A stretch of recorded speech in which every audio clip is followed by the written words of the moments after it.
Stand by. Action. Ndizozo.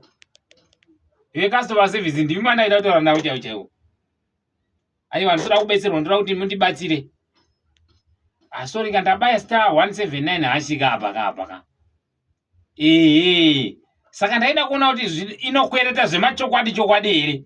Saka ndabva ndanokwereta pa WhatsApp ka. Ndobva ndaenda pa 2.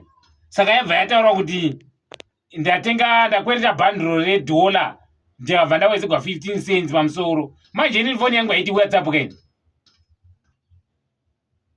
Aiwa ndaida kutesta. Nyaya yanga ipenga ndaida kutesta kuti phone ya inobvuma here kukwereta chero ndine kambudzi nda kukwereta bundle WhatsApp. Aiwa ndokumbira mudzoseka ina handina mari ndizokwanisa kubhadhara kachikwere chasina kushandisa. Aiwa ndine kambudzi kaini. Aiwa atisi kukonana. Tiri kuda kuti tiite zvinhu zvokuti tinge tichiwirirana ka. Ndikuti ndandichitesta. Yanga aitsoti ndiri kutesta. Amukona.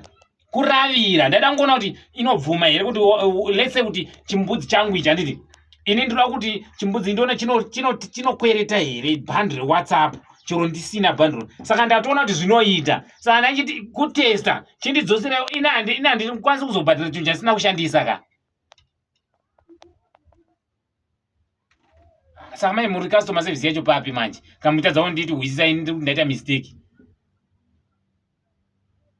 Aiwa ka. Aiwa. Zvangofanira ndokukweretai mari ka. Ndakukweretai mari ndoshaya zvokuishandisa ndofanira kungoidzosera ka handizvo. Handizvo ndingati ini ndakwereta mari handina zvokuishandisa ndoramba nayo pamba nenjidi. Ndofanira kungoidzosera ka.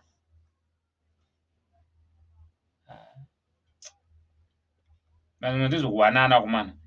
Ndizvokuwanana. Ipapa ndofanira kutobhadhara $15 cents. Ndoibhadhara sei ndisina kuishandisa. Imistake ka ndaita ka. Ndaita mistake handauti aitsoti kuda kaini. Ndaita mistake.